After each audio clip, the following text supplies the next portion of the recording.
Alors ça, c'est merveilleux. Ok, très bien. Alors, de quoi est-ce qu'on a parlé la dernière fois? Euh, les textes qui président à ce loric, et puis on avait commencé à dire qu'on allait faire la division lecture. Voilà. Ouais, c'est ça. Ouais, en gros, c'était ça. On a sorti la panoplie des textes et j'ai oublié de mentionner aussi Buddhist Psychology de Geshe Tashi Tsering, ouais, qui fait partie de toute une série d'ouvrages pour présenter les bases du bouddhisme. Donc, il y a ça aussi. Et il y a aussi le Lorik de la Majitsunpa. À la FPMT, on étudie le Basic Programme, le PEBA. Il y a aussi les écoles philosophiques. Ouais, on étudie les écoles philosophiques. Et dans le Sotrantika, la Madhya parle aussi de certains points du Lorik. Donc voilà, c'est juste ce que je voulais rajouter. Ok, très bien. Et donc, on entre dans les perceptions directes. Ouais, on avait dit déjà que c'était quoi la définition? Libre de toute conceptualisation et non erronée. Eh bien, libre de conceptualisation et non erronée. Ça devient un peu un réflexe quand même. Depuis 4 ans Ouais. Il faut est temps dire quand même. Donc, si on dit libre de conceptualisation et non erronée, il s'en suit qu'une table est une perception directe? Non, la cognition libre de conceptualisation. Excellent, bravo, merci aux personnes qui nous ont rejoints. Super, on est en train de voir la page, on est à la page 34-35 ouais, du livre, ou du PDF, comme vous voulez. 36. Bonjour, bienvenue. Wow. Bonjour tout le monde. Vous êtes pile à l'heure, Bonjour. magnifique. Bonjour tout le monde. Bonjour. Bonjour. Non, je vais Ça va bien, juste- Cyril? Ça va, Tiens, merci, vous Christine, bienvenue. Et Merci. Sabine, wow. En fait, C'est super, je voulais vous super, c'est demander tellement... Oui, si on vous m'entendez. En fait, je n'ai pas le PDF. alors il est dans le chat. Ah, d'accord, ok. D'accord, Ouais. merci. ok. Ouais, tu pourras le trouver facilement. D'accord, ok. Dans le chat de Skype. De ce groupe-là, ouais, exactement. D'accord, ok. Ok, merci. Super.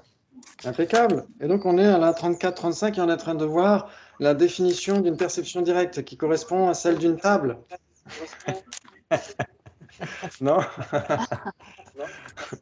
Ok, donc c'est quoi la définition d'une perception directe? Libre de conceptualisation. Cognition Voilà. libre de Salut Corinne. conceptualisation Bienvenue. et non erronée. Voilà, une cognition libre de conceptualisation et non erronée. Vous êtes d'accord? Parce que si on dit juste libre de conceptualisation et non erronée, c'est aussi qu'une table est une perception directe. Parce qu'elle est libre de conceptualisation et elle est non erronée. Ok. Très bien. Donc c'est intéressant. Ok. Et donc à la page 35, c'est la différence, par exemple. Donc il y a l'image mentale qui est mentionnée. Ouais. Ça veut dire en bas de la page 34 et en haut de la page 35, être libre de conceptualisation indique qu'une telle conscience appréhende son objet directement. Donc directement, ça veut dire quoi? Ça veut dire sans l'usage d'une image mentale. Ouais. Oui. Ouais, c'est ça que ça veut dire. Ok. Très bien. Ça ne veut pas nécessairement dire directement comme chez les Vaibhashika où ils disent qu'il n'y a pas même pas l'aspect de l'objet. Ouais, c'est pas de ce sens-là. Ça veut dire qu'une conscience directe, c'est une conscience qui n'a pas d'image mentale, qui est non conceptuelle. Ok. C'est la différence, par exemple, entre voir un pot directement à l'aide d'une conscience sensorielle. Ouais, ils ont mis perception, mais en fait, c'est conscience sensorielle. Dans la version anglaise, et ici en sanskrit et en tibétain, c'est conscience. Ouais, vijnana et namche, c'est conscience. Donc, il faut juste corriger ça. Donc, je le corrigerai sur le Google Doc. Très bien. OK. Et la différence entre, en effet, voir directement à l'aide d'une conscience sensorielle et penser à un pot à l'aide d'une conscience sensorielle. Là, il y a une différence majeure, vous êtes d'accord? Oui. Ouais. C'est-à-dire qu'on a accès à l'univers avec ces deux médias, soit la perception directe, soit la conception. Ouais. OK. Et leurs modes de fonctionnement sont vraiment très, très différents. OK. Très bien, très bien. Donc, dans le premier cas, la conscience est produite en dépendance d'un contact avec un pot réel. Tandis que dans le second, l'esprit n'a affaire qu'à l'image mentale d'un pot. Ouais, ça vous parle? Oui. Ok. Donc, ça veut dire que la conscience conceptuelle ne pense pas à un vrai pot, à un pot réel? Si, ça c'est son engagement, mais c'est pas si. l'objet apparent. Voilà, exactement. Le pot réel, ça va bien être l'objet d'engagement de cette conscience conceptuelle. Ça va être ce vers quoi elle s'engage. Ça va être son objet de compréhension, on peut dire, ouais. Mais l'objet appréhendé ou l'objet apparent de cette conscience conceptuelle, ça va être le reflet conceptuel, le concept, ouais. Ouais, ok, bravo, bravo. Très bien. Que la conscience soit non erronée signifie qu'aucun élément erroné n'entre en jeu dans ce qui lui apparaît. D'ailleurs, c'est intéressant parce que si on regarde le lyrique de Kedubje, ouais, qui a été traduit en anglais dans Freedom Through Correct Knowing, j'ai mis le titre dans la vidéo, sous la vidéo précédente. Ouais. Dans le lyrique de Kedubje, il dit que la définition d'une perception directe valide, c'est une cognition en effet qui est libre de conceptualisation et qui n'est pas rendue erronée par une cause d'erreur superficielle. Donc il ne parle pas d'une conscience qui réalise son objet. C'est intéressant ça. Parce que c'est une petite mine qu'il a déposée pour qu'on puisse débattre. Ok, on y reviendra. Très bien. Il sera expliqué plus loin comment les consciences conceptuelles sont nécessairement erronées selon cette perspective, en fait. Littéralement, en anglais, c'est in this regard. Ouais. Donc, en fait, il faudrait mettre selon cette perspective. Ouais, c'est pas très grave. Ainsi, la seule qualification non erronée suffirait à les écarter de la catégorie des perceptions directes. Ouais, si on dit cognition erronée, d'un côté, ça inclut nécessairement les consciences conceptuelles, vous êtes d'accord? Oui. Oui, oui. Ok. Et si on dit cognition non erronée, ça exclut nécessairement les consciences conceptuelles, ouais? Ouais, ok. Donc ça pourrait être une bonne façon, en effet, de faire la distinction entre les deux. Bravo, bravo. Or, bien que l'expression libre de conceptualisation soit redondante, dans ce cas-là, elle est néanmoins posée afin d'écarter la vue non bouddhique Vaisheshika, selon laquelle il existerait des consciences sensorielles conceptuelles. Ah bon? Et là, c'est une faille spatio-temporelle chez les bouddhistes.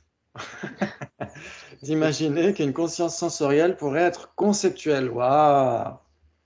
Ça, c'est intéressant. Parce que si on regarde les tout premiers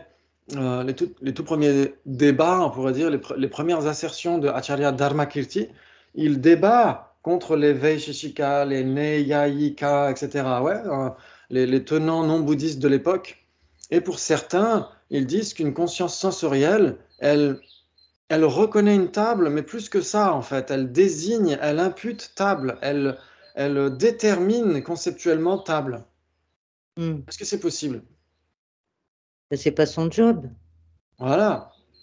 Comment est-ce qu'une conscience sensorielle pourrait conceptualiser ou reconnaître ou même dire cette table est jolie, cette table est orange, etc., etc., et de couleur orange, etc. Ouais, ça fait bizarre, non? Ok. Mais certainement que les Vaisheshika, etc., ont leur raison. Très bien. Donc, chez les Prasangika, chez les bouddhistes maintenant, on peut trouver des perceptions directes qui sont conceptuelles, pas des consciences sensorielles, attention, hein, mais des perceptions directes qui sont conceptuelles. Ça c'est choquant aussi. Ok, donc on y reviendra. On y reviendra. Le terme non erroné écarte aussi de la catégorie des perceptions directes les consciences non conceptuelles qui sont erronées en raison d'une cause d'erreur superficielle. Ok. Donc là, en tibétain, ils ont mis une majuscule dans Chelgi, Chugyu, mais c'est pas très grave. Ok. Tel qu'un défaut de l'œil, une maladie, etc. Ouais. Donc c'est justement ça qu'a mentionné dernièrement Venerable Geshe Jakpala quand il a donné le lorik au centre Kalachakra. Ouais. Il a parlé des divisions tripartites. Nous, ce sera vers la fin du texte, donc on ne va pas trop se précipiter, mais c'est juste pour rappeler pour ceux qui étaient le week-end d'avant, ouais, je pense que c'était le week-end d'avant, je ne sais plus quand, il n'y a pas si longtemps, Venerable Geshe Dakpala parlait de cette division tripartite. Ça veut dire qu'on a des consciences erronées, on a des consciences non erronées, et on a des consciences, on a des consciences erronées qui sont conceptuelles, on a des consciences qui sont non conceptuelles et qui sont non erronées. C'est la deuxième division. Et on a des consciences non conceptuelles qui sont erronées. Ouais, donc je vais répéter. La division tripartite, c'est en 3. Tripartite, ça veut dire 3. Ok, très bien. La première division, c'est les consciences qui sont conceptuelles et erronées. Ouais. Ensuite, les cognitions non conceptuelles, non erronées. Donc c'est pareil que les perceptions directes. Ouais. Et la troisième, c'est les consciences non conceptuelles erronées. C'est pas ce qu'on avait appelé, nous, les facsimilés? Alors en fait, même une conscience conceptuelle est considérée comme un facsimilé. Ah, d'accord. Ouais. Donc ça veut dire que soit pour Yongzim pour le bout de choc, soit on a une perception directe, soit on a une cognition qui est un fac-similé de perception directe, qui n'est pas vrai, qui n'est pas une perception directe, on pourrait dire. Ouais. Salut Eustache. Bienvenue. Ah, salut Eustache. Bonjour. Donc là, on est en train de reparler de cette division tripartite qu'avait mentionné Venerable Geshe Dakpala précédemment. Donc la première division tripartite, c'est conscience conceptuelle erronée. C'est presque un pléonasme de dire conscience conceptuelle erronée, vous êtes d'accord? Si c'est conceptuel, c'est erroné, non? Oui. Ok, très bien. Ensuite, on a les consciences non conceptuelles, non erronées. Et là, ça renvoie à parler des perceptions directes. Ouais. Et il y a des consciences qui ne sont pas conceptuelles, mais qui sont erronées. Ouais, ça vous parle? Oui. Et là, c'est là où il y avait ces discussions par rapport à certains types de samadhi. Certains types de samadhi qui sont médités dans le Theravada en particulier, mais aussi dans de nombreuses autres traditions. Chez les Mahayanistes, on médite aussi ça. Ça veut dire que on médite sur la terre qui est totalement recouverte de cadavres et de squelettes, ouais, pour développer le détachement par rapport au corps. Ouais. Et au bout d'un moment, il n'y a plus besoin de méditer, ça apparaît. Ouais. Ça apparaît. Donc la question se pose, est-ce que c'est erroné ou pas? Qui dit oui, qui dit non? C'est erroné. C'est erroné. Donc Kedubje, tu es du côté de Kedubje, le grand et noble Kedubje. Ok. Qui dirait non? Ce n'est pas erroné, qui serait du côté de Panchensena-Jakpa? On parle des perceptions directes yogiques, c'est ça, ce genre-là? Alors en fait, ce sont. Alors il y a une similitude avec les perceptions directes yogiques, c'est que ces cognitions qui ont l'apparence claire d'un non-existant, elles sont issues de la méditation. Ouais. Alors qu'une perception yogique, c'est pas la même chose. La perception yogique, c'est l'apparence claire d'un existant. Ouais. Ok. Donc là, c'est un type de samadhi. On s'entraîne à percevoir des cadavres partout, des squelettes partout, la terre complètement recouverte de squelettes. Et au bout d'un moment, c'est issu de la méditation. Donc c'est similaire au yogique de ce point de vue-là. C'est issu de la méditation et il n'y a plus besoin de visualiser. Ça apparaît. C'est l'apparence claire d'un non-existant. L'apparence. Ouais. J'ai une question, Vénard, je pas. En fait, ça veut Oui. dire quoi erroné? Alors, erroné, qui a la définition de cognition erronée, conscience erronée? C'est qui se trompe, cognition qui se trompe par rapport à son objet apparent. Oui, une cognition, une conscience ou une cognition qui se trompe à l'égard de son objet apparent ou apparaissant, comme vous voulez, c'est pareil. Ouais, D'accord, qui se bah, trompe. donc moi je dirais que cette conscience est non erronée, puisque l'objet apparent est bien les cadavres, enfin les squelettes, quoi. Ouais, mais est-ce qu'en réalité, il y a bien des squelettes partout sur la Terre? Et non, c'est pas la Non, réalité. mais ça, c'est pas l'objet apparent, ça. Ah bon? Bah, si. Ben, non.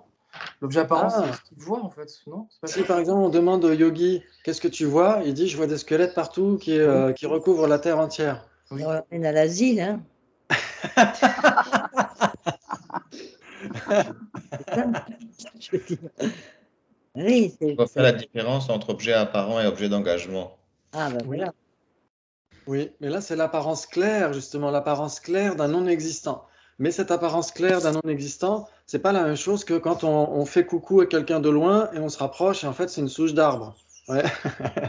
Au début, on croyait que c'était un être humain et on se rend compte qu'en fait, non. Donc au début, c'était l'apparence claire d'un non-existant. On voyait un être humain là où il n'y en avait pas. Là, c'est totalement faux, totalement erroné. Par contre, ce type de perception est due au pouvoir de la méditation. Et ceux qui disent qu'elle est non erronée disent que le Bouddha l'a dans son continuum. Et est-ce que le Bouddha est à l'asile? Ça, on ne sait pas, hein. Je pense que, ça m'étonnerait. Ça n'existait pas, les asiles, à l'époque. Ok. Comment est-ce que le Bouddha qui est réveillé du sommeil de l'ignorance, Bouddha, ça veut dire ça, ouais. Bouddha, ça veut dire celui qui est éveillé, ouais. Ok. Qui, en effet, ouais, qui est éveillé, qui comprend, etc. Et donc, s'il est réveillé du sommeil de l'ignorance, comment est-ce qu'il pourrait être à l'asile? Et il a nécessairement ça dans son continuum, parce que tout ce qui doit être développé, tout ce qui n'est pas un objet d'abandon, est dans son continuum. Donc ça veut dire que ces types d'apparences claires de non-existants sont à développer. Excusez-moi, Oui, vous m'entendez? Parce que j'ai l'impression Oui. que... Oui, on t'entend. Ok. Si je mets le casque, vous m'entendez ou pas? Parce que j'ai... Vas-y, oui. J'entends pas. Moi, ça Non. marche pas. Bah, dans ce cas-là, il faut que j'enlève le casque. Pardon. Oui, en fait, dans ce cas-là, dans cet exemple de voir le squelette, et du coup, l'objet d'engagement, ça serait quoi? Alors, en effet, ce serait l'objet d'engagement. Vu que c'est une conscience non conceptuelle, l'objet d'engagement et l'objet apparent sont très similaires, non? Oui, Sont du coup, mais similaires, comme ouais. il n'y a pas d'objet externe, je veux dire, même si c'est direct, mais du coup, c'est la même chose. Mais même l'objet de l'engagement, ça n'existe pas vraiment extérieurement non plus. Donc, Exactement, c'est pourquoi certains vont dire que ce sont des conditions fausses. Oui, c'est des conditions. ok. Ouais, exactement. Une hallucination, pareil, voilà, l'apparence claire d'un non-existant, une hallucination.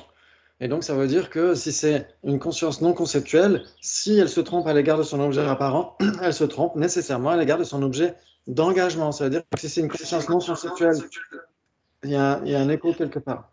Si c'est une conscience non conceptuelle et qu'elle est erronée, elle devient du coup fausse. Ouais. Et donc, c'est là où on peut se dire, mais à ce moment-là, si c'est faux, pourquoi est-ce que le Bouddha, là, dans son continuum, pourquoi est-ce que les yogis développent cela?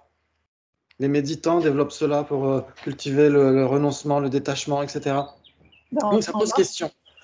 Donc, ceux qui seront ce soir pour les débats, nous allons débattre là-dessus. Ouais. Ben, on Super. remarque que la Terre, elle est pleine de cadavres en même temps avec tout ce qui s'est passé, les guerres, les gens qui sont enterrés, il y a des cadavres. Hein. Oui, tout à fait. C'était qui avait je crois que c'était Thomas qui avait la même réflexion que toi, Gina. En effet, mais là, c'est la terre qui est recouverte. Ça veut dire qu'au lieu de voir le champ imbibé de purin juste en face, et peut-être même de Roundup, je ne sais pas, il faudrait vérifier.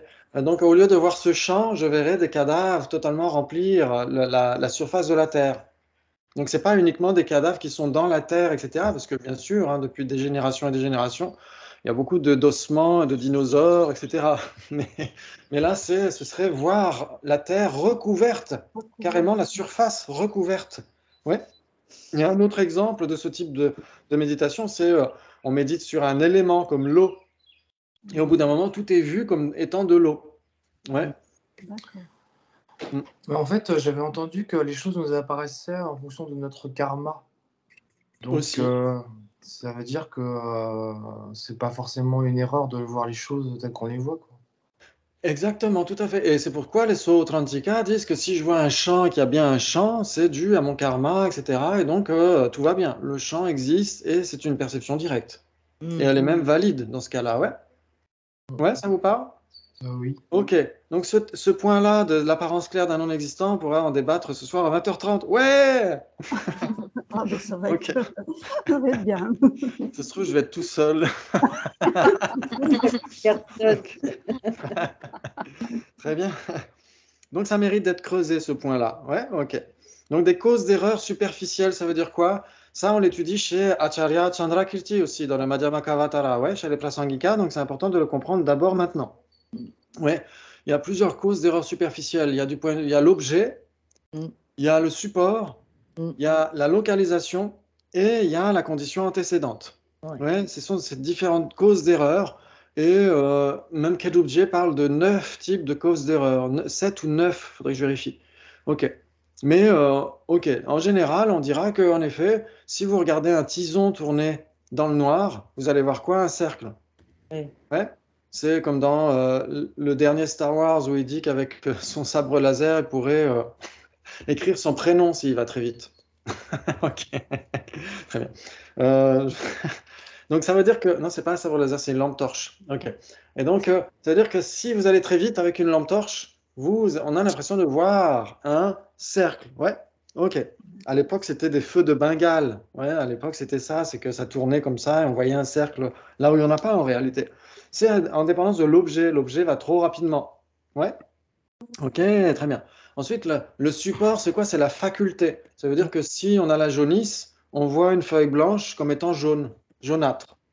Ouais, c'est un peu comme ça. Ouais, il y en a qui mentionnent ça. Il y en a qui disent que si on prend du datura, par exemple, on voit tout un petit peu comme une apparence dorée. Ouais, pourquoi pas, j'ai jamais essayé. Et ensuite, une cause d'erreur superficielle qui viendrait de la localisation. Là, je crois qu'il le dit à un moment donné, par rapport aux arbres. Ok. Et il y a la condition antécédente. La condition antécédente, si on est en colère, il paraît qu'on voit rouge. Ouais, peut-être que c'est à cause de l'afflux sanguin qui va dans la faculté dans ce cas-là. Peut-être que dans ce cas-là, ce ne serait pas nécessairement la condition antécédente, mais la faculté elle-même. Ouais, il faudrait vérifier. Ok, très bien. Qui veut se mettre en colère pour nous dire? Ok.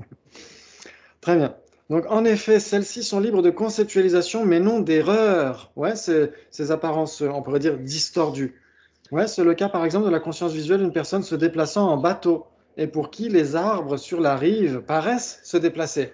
Ouais, quand vous êtes dans le train, vous voyez des poteaux électriques et des arbres qui bougent, mais en fait, c'est vous qui bougez. Ouais, ok.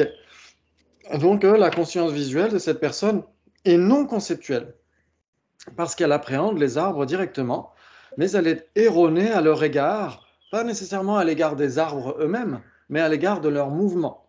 Ouais, ok. Puisqu'ils paraissent bouger alors que cela n'est pas le cas. Dès lors, une telle conscience n'est pas une perception directe. C'est ça qui est intéressant.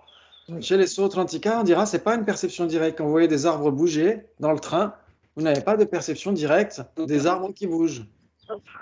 Des arbres qui bougent. Parce que les arbres ne bougent pas. Ouais, vous êtes d'accord? Ben, je suis pas forcément d'accord, mais bon. Oui, par exemple. qu'est-ce que tu Ben parles non, mais de- en fait, c'est relatif, le mouvement est relatif, en fait.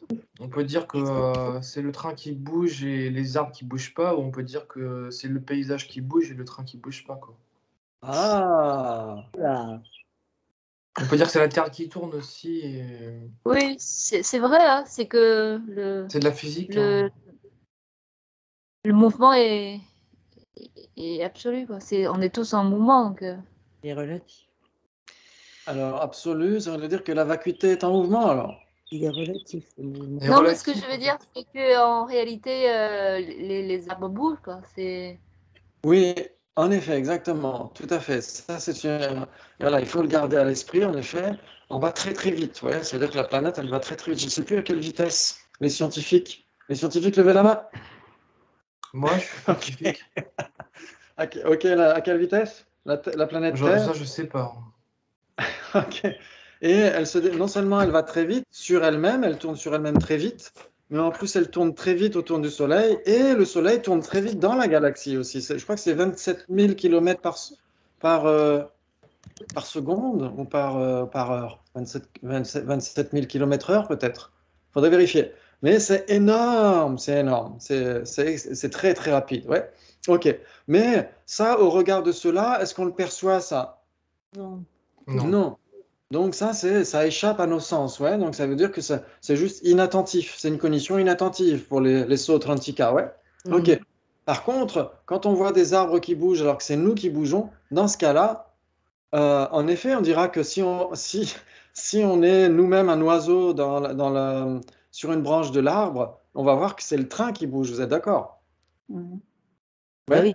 C'est bien. Et c'est vraiment le train qui bouge. Ça peut être mesuré. Si le train ne bouge pas, il va y avoir encore plus d'usagers de la SNCF très mécontents. Si on paye un billet de train exorbitant alors que le train ne bouge pas et que ce sont les arbres qui bougent.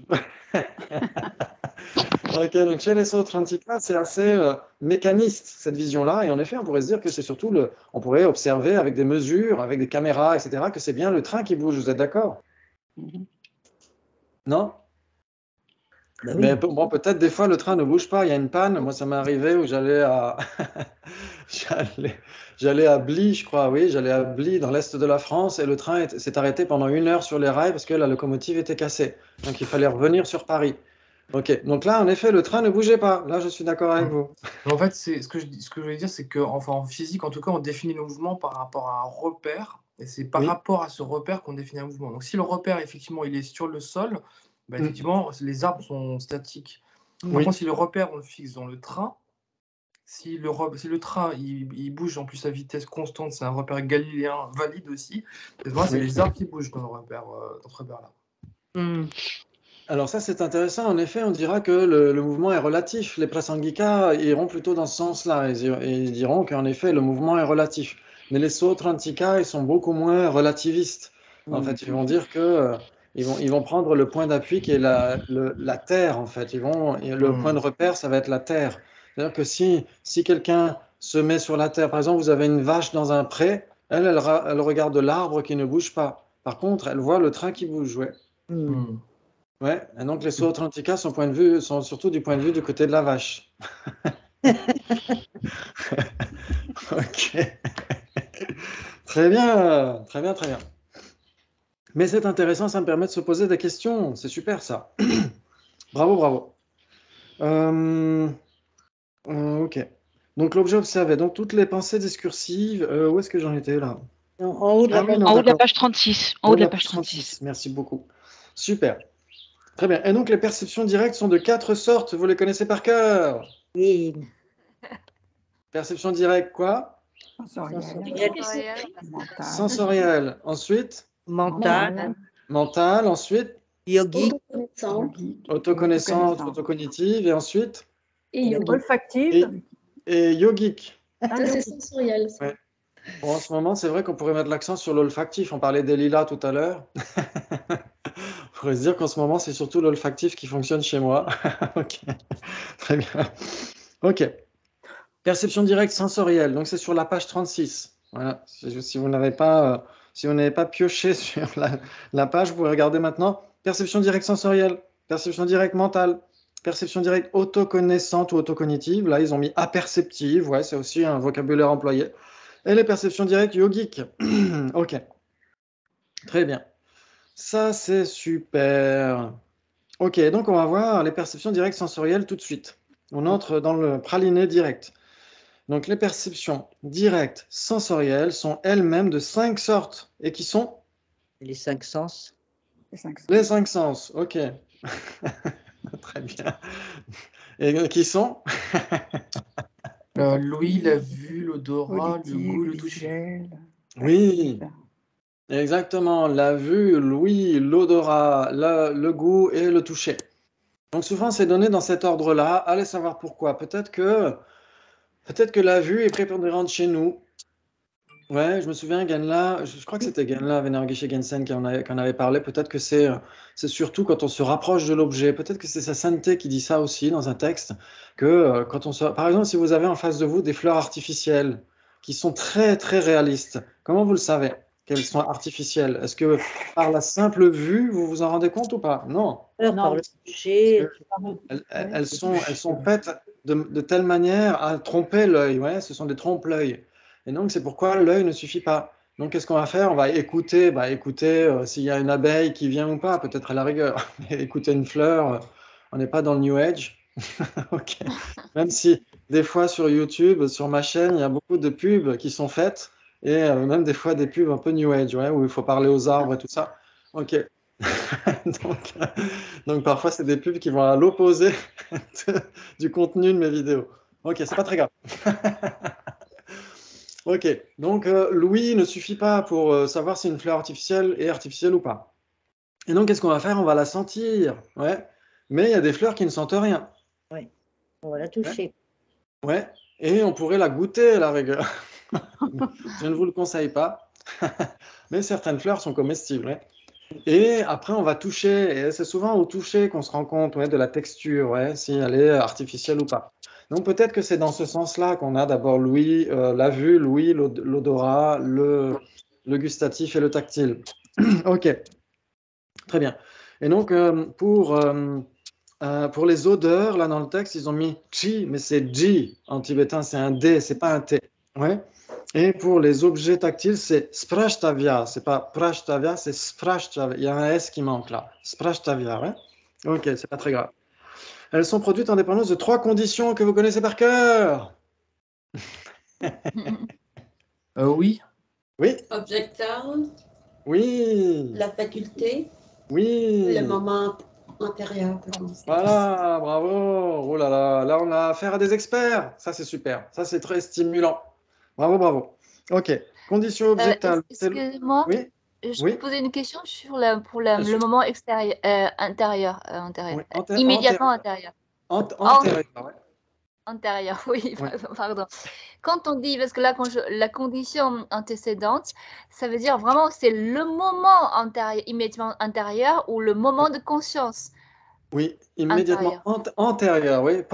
Antérieur, postérieur, ouais, c'est Oui, les deux antinomies. Ouais. ça veut dire qu'il y a un moment de conscience immédiatement antérieur qui nous permet de, comment on dit, d'avoir cette perception. Si, par exemple, Exactement. il n'y a pas de conscience, c'est pas juste un moment, il y a un moment de conscience Ah oui, qui c'est un est moment de précédent. conscience. Ok, Exactement. oui, parce que.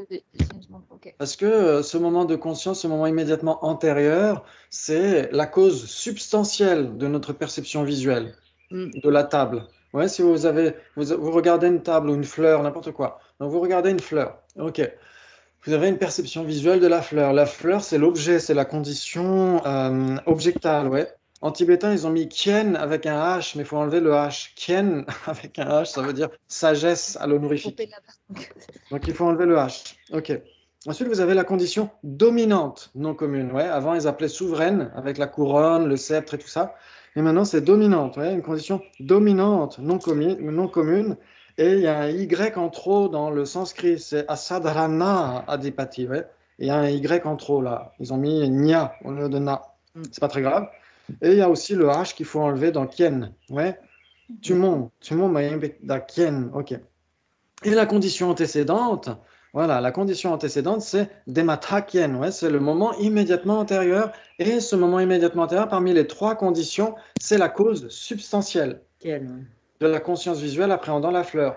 Ouais, la cause substantielle, on avait vu ça précédemment au cours d'un groupe précédent. On avait vu la cause substantielle, c'est quoi la définition d'une cause substantielle, une conscience visuelle? C'est qui produit son effet dans son continuum substantiel. Oui, c'est ce qui produit la conscience visuelle dans son continuum substantiel, ouais. Ok, ça vous parle? Oui. Ok, ça veut dire que, ok, on a dit vous avez la conscience visuelle qui voit la fleur, vous êtes d'accord? Très bien, la fleur c'est l'objet. Donc sans cet objet, il n'y a pas la conscience visuelle. Donc cet objet est une condition importante, bien sûr, de cette conscience visuelle de la fleur. S'il n'y a pas l'objet, on ne voit pas l'objet. Donc c'est une condition importante. Mais ce n'est pas la cause substantielle. La fleur ne se transforme pas pour donner la conscience de la fleur. Non. Ouais, c'est pas l'entité même de la fleur qui devient la conscience de la fleur, vous êtes d'accord? Oui, oui. Ok. Et pour la faculté, c'est pareil. La faculté, la condition dominante, c'est la faculté visuelle. C'est de la forme. C'est de la forme subtile. Et donc, cette forme, l'entité même de cette forme ne se transforme pas pour donner la conscience. Ouais. C'est la conscience qui se transforme pour donner la conscience. Donc, c'est la conscience du moment immédiatement antérieur dont l'entité se transforme pour donner la conscience du moment actuel.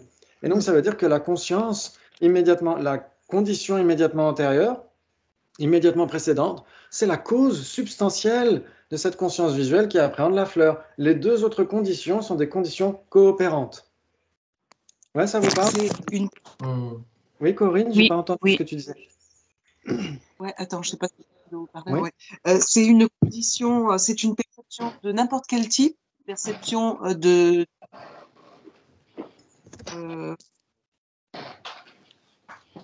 perception visuelle dont tu parles. Oui. Parce que Sensoriel. ouais, par rapport à ça, je sais qu'il y en a une où c'est une perception qui de la même. Je n'entends pas. On t'entend pas bien, Corinne. Tu peux te rapprocher du micro, s'il te plaît? Oui, je suis enrouée. Je voulais savoir. Je voulais savoir si c'était une perception de n'importe quel type ou une perception du même type, c'est-à-dire visuelle, si c'est une. Ah, tu veux dire le moment de conscience immédiatement antérieur?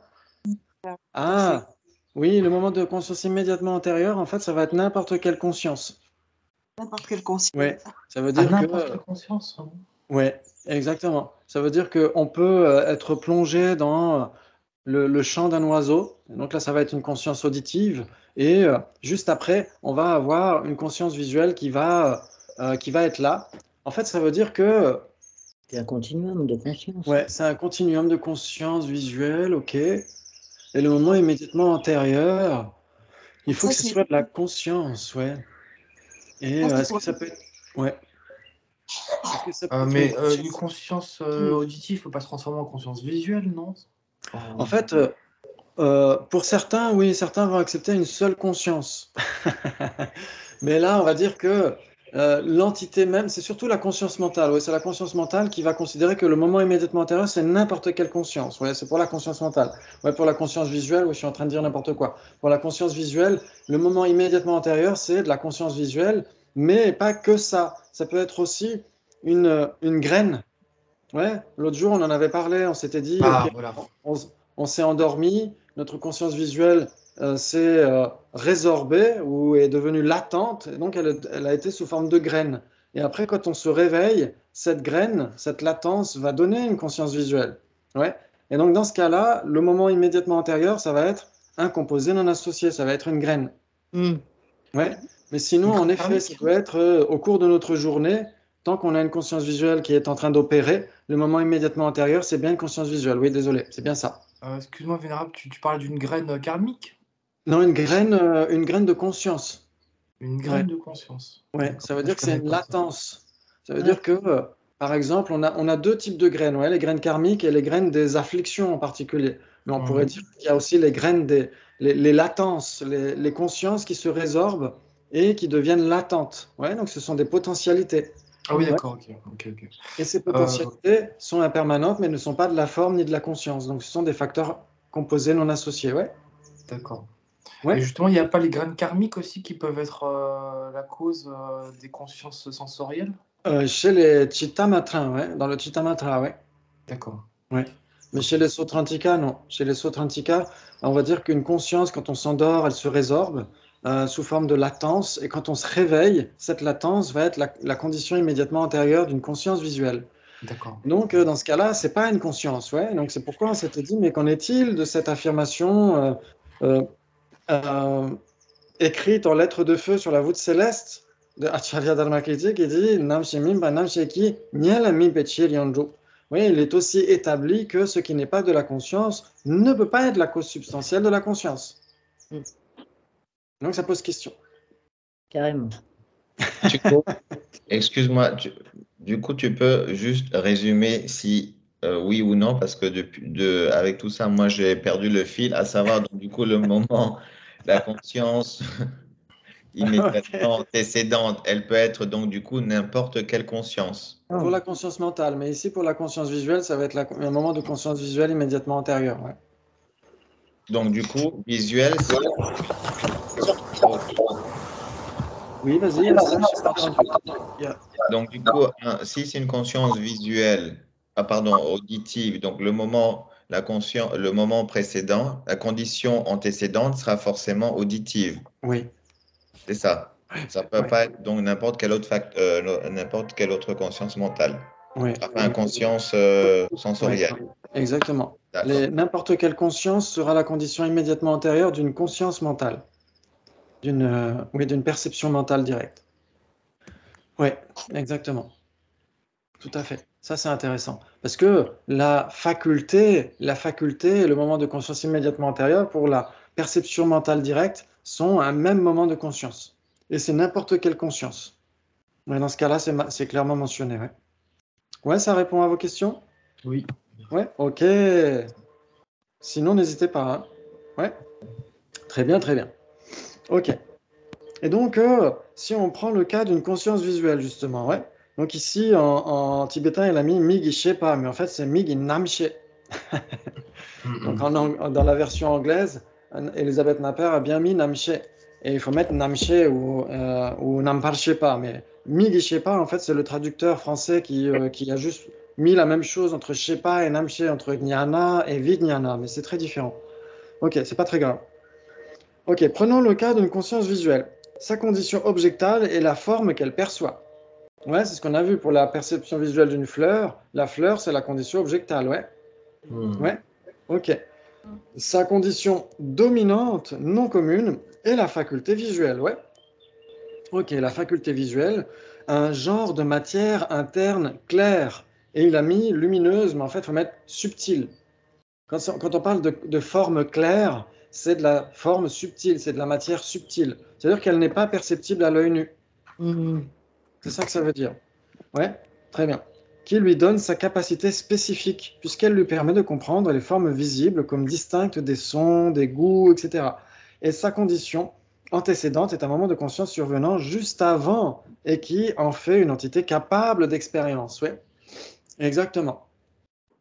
Exactement. Donc c'est ça qui est intéressant, c'est que quand on regarde les définitions des différentes conditions, par exemple, Yongzim Purbuchak, il donne la condition antécédente, la définition d'une condition antécédente, il ne spécifie pas si ça doit être d'un même type ou pas. Ouais, il dit que la définition d'une condition, je vous mettrai les définitions sous la vidéo. La définition d'une condition antécédente, c'est ce qui est clarté, en fait, simple clarté, simple capacité d'expérience, et qui est le producteur principal de cette conscience. Ouais. Et donc, c'est ça qu'il dit, ouais.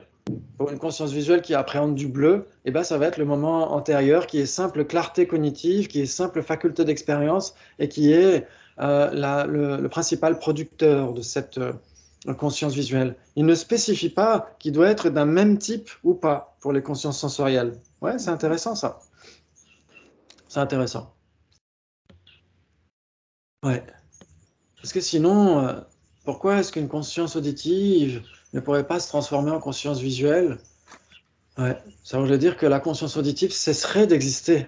Parce qu'une cause doit cesser d'exister pour donner son effet. Ouais, ça veut dire qu'on ne pourrait pas avoir une conscience visuelle et une conscience auditive en même temps. Ouais, alors qu'on a une conscience visuelle et une conscience auditive en même temps. Donc si l'une pouvait être la cause substantielle de l'autre, elle devrait nécessairement cesser d'exister quand l'autre existe. Ouais, comme la graine cesse d'exister quand la pousse existe. Ouais, vous êtes d'accord? Ok, donc peut-être que c'est comme ça qu'on peut en effet réfuter la possibilité pour une conscience sensorielle d'être la cause substantielle d'une autre conscience sensorielle. Ok, très bien. Ok, donc, oui. Moi, je suis pas sûr que c'est pas parce que je résume dans ma tête. Je dirais c'est pas parce qu'on ne le perçoit pas ou c'est peut-être le temps en fait entre une cause et un effet et la prochaine cause et un effet.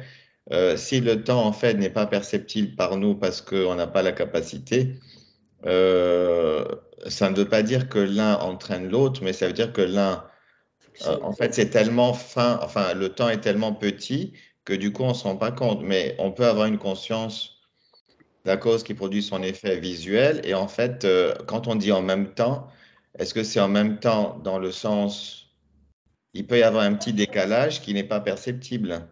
Donc l'un finit, l'autre commence.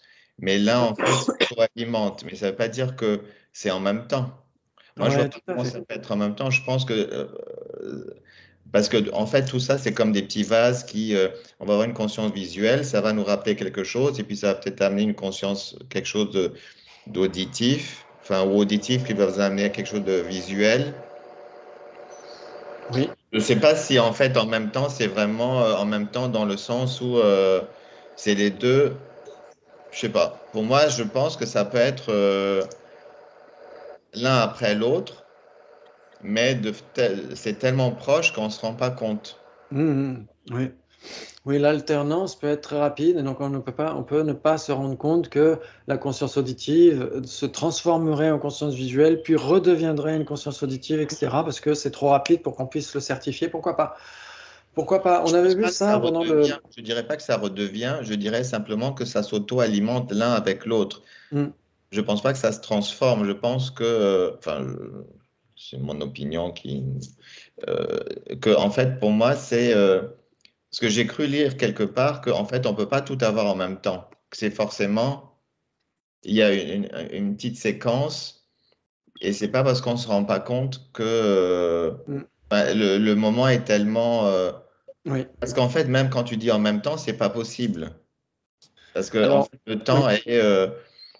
le temps est ainsi fait que quelque chose qu'on dit maintenant, ça n'existe pas. Enfin, je sais pas si je suis clair. Ok, donc en fait, on dit qu'elle deviendrait l'une et redeviendrait l'autre si on disait qu'elle était la condition antécédente. Parce que la condition antécédente, ça doit être la cause substantielle. Et donc, c'est-à-dire qu'une cause substantielle, c'est son entité qui se transforme pour donner l'entité de son effet.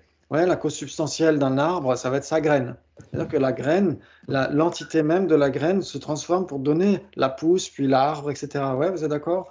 Donc c'est ça la cause substantielle. Donc si on dit une condition auditive est la cause substantielle d'une conscience visuelle, à ce moment-là, il faut que ce soit l'entité même de la conscience auditive qui engendre l'entité de la conscience visuelle. C'est ça qu'on est en train de dire par rapport à la condition antécédente. Ouais. Après, pour la simultanéité des consciences, pourquoi pas?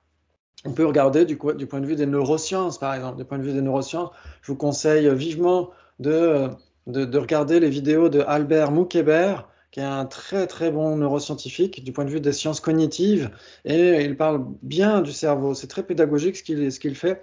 Et donc il dit que notre cerveau, en effet, refabrique une réalité, en fait, parce que on est obligé d'avoir une certaine cohérence par rapport aux données sensorielles. Ouais. Et si le cerveau ne remettait pas quelque chose de stable d'une certaine manière, on serait totalement dingue. On ne pourrait pas fonctionner avec tout ce flot de données, les couleurs, les sons, etc., etc. Donc il faut réorganiser tout ça. C'est le cerveau qui réorganise et pas nécessairement en accord avec la réalité. Ouais, on est d'accord avec la réalité extérieure. Et donc ça, c'est intéressant. Mais les Sautrantika ne vont pas aussi loin. Après, vous pouvez voir aussi des corrélatifs, des comparatifs entre le Sautrantika et les neurosciences dans l'esprit, virgule, deux perspectives. Ouais, deux perspectives de Christopher de Charms. Et là, il fait des ponts, des passerelles entre les neurosciences et l'épistémologie bouddhiste. Et là, c'est intéressant aussi. Ouais. Donc, il y a beaucoup de choses qui se rejoignent, mais tout n'est pas nécessairement exactement la même chose. Ouais, c'est pas ce que je suis en train de dire. Mais il y a beaucoup de choses qui se rejoignent. Ok, après, est-ce qu'on peut avoir des consciences sensorielles qui fonctionnent en même temps? On pourrait dire qu'elles fonctionnent, mais est-ce qu'elles certifient leur objet en même temps? Pas nécessairement. Ouais, c'est ce qu'avait dit Venerable Geshe Gensen. Il avait dit que c'était la conscience mentale qui va certifier ces objets. C'est-à-dire que si la conscience mentale, par exemple, vous pouvez regarder un film et penser complètement à autre chose. Pensez au repas que vous allez faire demain, etc. Dans ce cas-là, les images visuelles vont se présenter à vos yeux. Ouais. Et même le dialogue dans le film va se présenter à vos yeux, etc. Mais est-ce que vous allez certifier tout en même temps? Venerable Geshe Gensen avait dit non, en fait, c'est la conscience mentale qui se dirige soit plutôt vers la scène, soit vers le dialogue, etc. Et là, en effet, l'alternance peut être si rapide qu'on a l'impression que c'est simultané. Ouais. Ok, donc c'est peut-être du point de vue de la conscience mentale. Vers quoi elle se dirige? Qu'est-ce qu'elle certifie exactement? Ouais. Donc c'est peut-être de ce point de vue-là qu'il faudrait creuser l'alternance. Pourquoi pas? Je ne sais pas. Ok, très bien. Donc c'est très très intéressant tout ça. Donc si vous avez l'occasion de regarder, par exemple, Le cerveau nous joue des tours, il y a des vidéos là-dessus. J'ai pas lu le livre de Albert Moukébert, mais peut-être qu'un jour je trouverai le temps de le faire. Mais en tout cas, ces vidéos sont très pédagogiques. Ouais. Ok, donc je mettrai quelques liens sous la vidéo. Ok, très bien, très bien. Ok, donc là on a parlé en effet de la condition antécédente qui doit être la cause substantielle, ouais, alors que les deux autres conditions sont des conditions coopérantes. Ouais, comme pour l'arbre, la cause substantielle c'est la graine, et les conditions coopérantes, là, ça va être le jardinier, le temps qu'il fait, la pluie, etc., etc. Ouais, vous êtes d'accord? Oui. Ok, bravo, bravo. Très bien. Hormis le Vaibhashika, donc l'école la plus basique dans les écoles philosophiques bouddhistes, tous les systèmes considèrent que la cause et l'effet surviennent nécessairement séquentiellement et ne peuvent donc survenir simultanément. Ouh là là. Par exemple, pour les Vaibhashikas, c'est intéressant parce qu'ils disent qu'il y a des causes, il y a une division terminologique des causes en 6 chez les Vaibhashikas. Par exemple, il y a une cause active, Jegyu en tibétain, Jegyu, c'est-à-dire par exemple la cause active d'une table, c'est quoi la définition? Oui, c'est une cause qui est une entité substantielle différente de la table et qui n'empêche pas la production de la table. Ouais, ok. Donc ça, c'est intéressant. Et donc cette cause coexiste à la table. Parce qu'elle n'empêche pas, par exemple, l'espace. L'espace, quand vous êtes dans l'atelier du menuisier, il est en train de fabriquer une table. Ouais, ok. L'espace n'entrave pas la production de la table. Et donc, pour les Vaibhashikas, c'est une des causes de la table. Et elle coexiste à la table. C'est intéressant. Pour ceux que ça intéresse. Ok.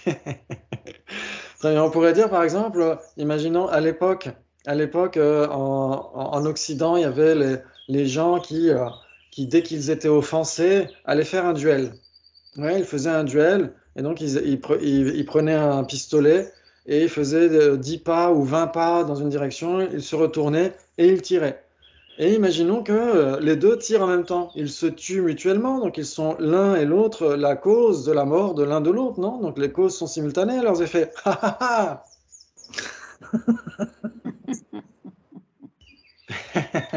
Par exemple, vous voulez construire un tipi. Bonjour madame. Vous voulez construire un tipi. Donc vous mettez trois morceaux de bois l'un contre l'autre, l'un contre les autres, non? Et donc ils se soutiennent mutuellement. Et donc ils sont cause l'un de l'autre de leur maintien. Et donc ils s'entrecausent. Et donc la cause et l'effet coexistent. C'est trois causes différentes. Comme ton duel, c'est deux causes différentes. Mais leurs effets coexistent aux causes, puisque au moment où les branches se soutiennent mutuellement, l'effet, le soutien mutuel existe à la cause. Tu peux prendre une table si tu veux. Tu peux fermer, c'est fait trop froid. Hein. Ouais. Très bien, Marie nous a rejoint. Elle va nous donner la réponse. C'est la punition de ceux qui arrivent en retard. Là, je rigole. Non, c'est une punition. J'ai entendu la coexistence. Non, je rigole. Bonjour tout le monde. Bonjour.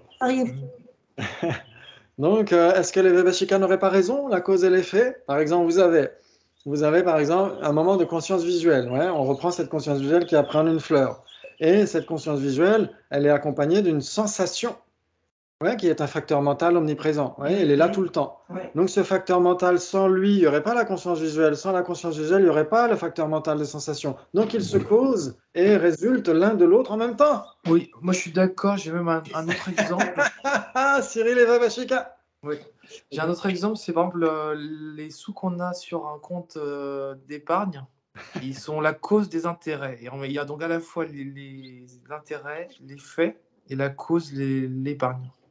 Oui, excellent. On pourra réécrire un commentaire de l'Abhidharma Kosha de Charles Subandhu en disant les Vaibhashika ont raison. Regardez, Cyril a dit que les intérêts.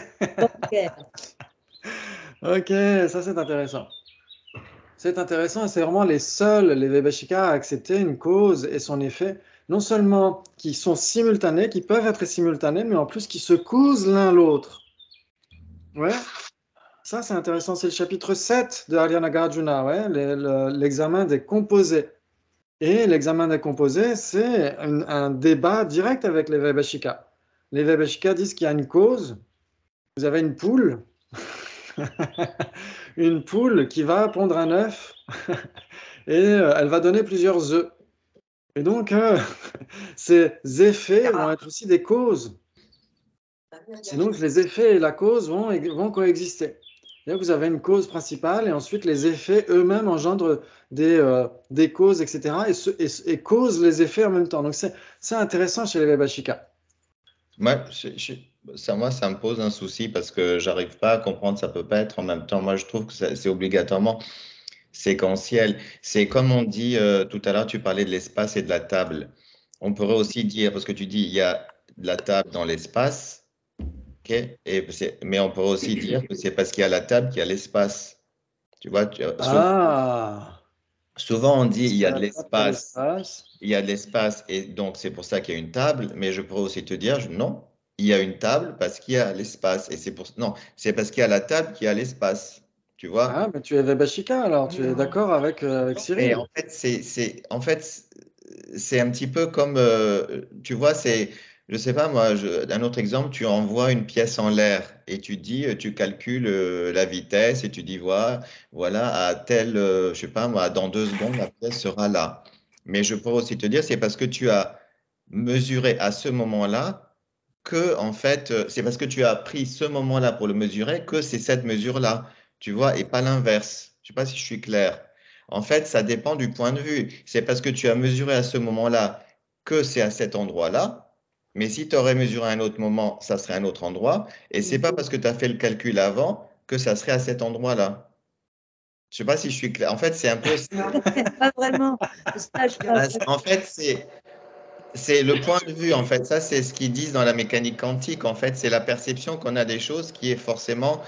On a un point de vue parce qu'on a besoin d'être rassuré par rapport à la physique, mais on pourrait aussi inverser. Et les choses sont là parce qu'on a envie qu'elles soient là. Mais si on n'avait pas envie qu'elles soient, elles ne seraient pas là, en fait, à ce niveau, là où on les regarde, si tu veux. Ouais. Donc, ça dépend comment on voit les choses. C'est pour ça que pour moi, la simultanéité, j'ai du mal. Pour moi, il faut qu'il y ait une séquence. J'arrive pas à. Enfin bon. Bon, Et c'est après, tout le pourquoi monde les est pareil. Sautrantika et toutes les autres écoles bouddhistes ont réfuté le Vaibhashika en disant qu'il ne peut pas y avoir une cause et son effet en même temps. Ça, c'est une faille spatio-temporelle pour les bouddhistes de dire une cause et son effet coexistent. D'accord. Donc, c'est vraiment que chez les Vaibhashika, et pas n'importe quelle cause et pas n'importe quel effet. Oui. Il y a dans cette division terminologique des 6 causes dans l'Abhidharma Kosha, la cause active, la cause simultanée, etc., ouais, qui sont simultanées à leurs effets. Mais la plupart des causes, même chez les Vaibhashika, ne sont pas nécessairement coexistantes avec leurs effets. Donc, c'est certaines causes uniquement. Et pour les autres, à partir des Sautrantika, aucune cause n'est simultanée à son effet. Ouais. Et même pour les prasangika, après, c'est sûr que là, le point de vue de la physique quantique, c'est plutôt le point de vue prasangika, mais même pour le prasangika, on dira que l'existence matérielle, on pourrait dire, ou l'existence, la substance même de la cause doit exister avant l'effet. Même si la nature même de la cause ne peut pas exister avant l'effet. Elle peut coexister à l'effet parce qu'elle est désignée en dépendance de l'effet, etc., etc. Ou elle peut, oui, en effet. On pourrait voir ça comme ça pour les prasangika. C'est plus complexe. Ouais, la relation qu'il y a entre la cause et l'effet, la relation est mutuelle. Ouais. Mais il faut quand même, malgré tout, que du point de vue de la substance, la cause existe avant l'effet, même chez les prasangika. Après, je pense Ouais. que ça dépend si on parle des causes substantielles ou des conditions coopératives, parce que les Ah, même conditions celle-là. coopératives, elles peuvent exister en même temps que l'effet. Par exemple, le soleil, c'est une condition pour qu'une plante pousse et il existe avant et après, en fait. Alors, s'il existe avant et après, il est simultané à son effet, et donc Oui, à ce voilà. moment-là, il ne peut pas être sa cause. Ouais, Donc, on ouais, dira qu'un simultané. moment de lumière va parcourir l'espace, etc., et cette lumière va toucher les feuilles et va faire en sorte qu'il y ait la photosynthèse, etc. Ouais. Et donc, le soleil lui-même, il a déjà changé. Il n'est plus le même. Le temps que la lumière arrive à la feuille, il y a déjà 9 minutes qui se sont passées. Ou 8 minutes, 9 secondes, quelque chose comme ça, je ne sais plus. Ouais, pour que la lumière vienne du soleil jusqu'à la Terre. Ouais, il y a 8 minutes, 9 minutes qui se sont passées, ouais. Non? Mhm. Et donc, c'est-à-dire que le soleil n'est déjà plus le même. C'est déjà le soleil d'il y a 8 minutes qui était en train de produire le truc, ouais. D'accord. Ouais, ça vous parle? Ok, ok. Mhm. Ok, très bien. Ça, c'est intéressant. Ok, bah c'est génial. Bravo, bravo. Donc, n'hésitez surtout pas à intervenir. Ça permet de construire aussi nos réflexions. C'est très intéressant. Ok. Donc, on a vu, les Vaibhashika, eux, acceptent ça. Ouais, par exemple, la définition de la cause active d'un vase. Ils vont dire que Jegyu, Bombe Jegyu. Ils vont dire Bomba dans Zeta de Kyanyin. Bomba Kewala Geg, Mijeba Yanyin Peshitun Dumi Pade. Ils vont dire c'est ce qui est observé comme étant une base commune entre être une entité substantielle différente du vase et ce qui n'entrave pas la production du vase. Ouais. Et donc, ça va être la définition de Jegyu, d'une cause active du vase. Ouais. Et donc, en effet, ça coexiste au vase. Donc, l'espace, par exemple, ils vont dire qu'en plus, il y a des causes actives qui ont un potentiel et certaines n'ont pas de potentiel. Par exemple, l'espace n'a pas de potentiel parce qu'il est permanent, il est incomposé. Ouais. Mais malgré tout, ils vont considérer que c'est une cause. C'est intéressant, ça. C'est une cause active. Merci, Jordan. À bientôt. Ouais, c'est une cause active. C'est comme ça, Jegyu. Ok, c'est intéressant. Ok. Donc, si ça vous intéresse, c'est dans une partie de Pointing the Way to Reasoning. Ouais, au début du texte, il y a des mentions sur les causes, la division terminologique en 6 des causes des Vaibhashika. Ok, très bien. Donc, il nous reste 3 minutes. Ouais, mais c'est Byzance. Dès lors, puisque l'objet observé par une conscience est une de ces causes, donc une de ces conditions, il doit la précéder. Ah, ça veut dire que la table existe avant la perception visuelle de la table. La table qui est la cause de la perception visuelle de la table doit exister avant la perception visuelle de la table. Ben, comme la lumière du soleil. Ouais. Le soleil, qui est la cause de notre perception de la lumière du soleil, est déjà passé. Il est déjà passé il y a déjà 8 minutes. Non? Mhm. Alors, vous pouvez regarder certaines autres étoiles que le Soleil. Vous les voyez maintenant, vous voyez leur lumière, mais leur cause, ça fait déjà des milliers d'années qu'elle n'existe plus. Mhm. Ouais, c'est intéressant ça. Et donc, bien sûr que là, c'est flagrant quand on est au niveau de l'astronomie. Mais au niveau de la perception de la table, c'est moins flagrant puisque le décalage est beaucoup plus bref. C'est-à-dire que la lumière touche la table, la tâche va toucher, la lumière renvoyée par la table va toucher ma faculté visuelle, et donc ça se passe très très rapidement. Mais il y a quand même un décalage. Mhm. Il y a un décalage. Donc ça veut dire qu'au moment où on a la perception visuelle de la fleur qui est la cause de cette perception visuelle n'existe plus. Donc la perception visuelle appréhende un non-existant. Non, elle appréhendait quand même. Elle appréhende un existant. Donc ça veut dire que la fleur et la perception visuelle de la fleur coexistent. Et donc nous sommes Vaibhashika. C'est une histoire de continuum, c'est ça. Des successions. Nous sommes Vaibhashika. Alors, si la fleur ou la table coexiste à la perception visuelle de la table, c'est-à-dire que c'est la cause de son effet, mais qui coexiste à son effet. Non. Non, on a parlé de la condition immédiatement antécédente, donc de toute façon, on en a parlé de ça tout à l'heure. Mais là, on ne parle plus de la condition antécédente, là, on parle de la condition objectale. La condition antécédente doit cesser pour laisser place à le moment de conscience actuel. Ouais. C'est-à-dire que le moment de conscience immédiatement antérieur laisse place au moment de conscience actuel. Ouais, donc ça, tout va bien. Mais pour la perception visuelle de la fleur est la cause de cette perception visuelle, donc elle doit cesser avant son effet. Donc la perception visuelle de la fleur appréhende un non-existant. Mais elle est permanente. Non. De la fleur. Mais Ok, la fleur on évolue essaiera à de- chaque instant. Oui, pardon. C'est son La fleur continuum. évolue à chaque instant. Donc, en fait, la perception qu'on a eue de la fleur, elle est différente de la nouvelle fleur, entre guillemets. Si. Oui, c'est ça. Et de La l'ancien. perception qu'on a de la fleur, elle est différente de la nouvelle fleur, je suis d'accord, en effet. Puisque c'est une Oui, perception. la perception qu'on a eue est différente, c'est tout. Parce qu'on a eu une perception à un temps T, et cette fleur, elle était d'une certaine façon, et comme elle est impermanente, elle a changé, donc c'est différent. Comment? Qu'est-ce que tu dis, Sabine? J'ai entendu la fin.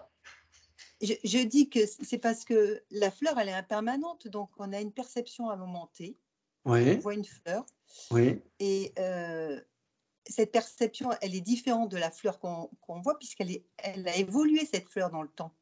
Donc il y a un Ouais. décalage, comme dit Eustache, par rapport au temps. Il y a toujours Oui. des décalages.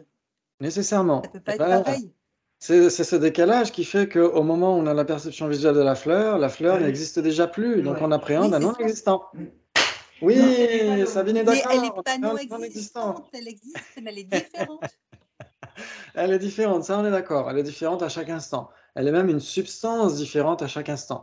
Ouais, et la conscience de la fleur et la Chaque fleur instant. sont nécessairement des substances différentes, puisque l'une est la cause et l'autre est l'effet. Donc ça, on est d'accord, ils sont différents. Ils ne peuvent pas être un.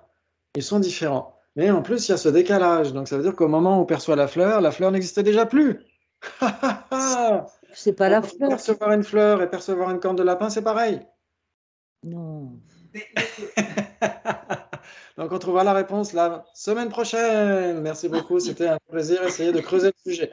Merci, c'était un vrai plaisir. Merci, Bravo à Mira. tous. Bonne semaine. Merci, Merci à beaucoup. pour le débat. Bravo. Ciao. Merci. Merci, bonne journée.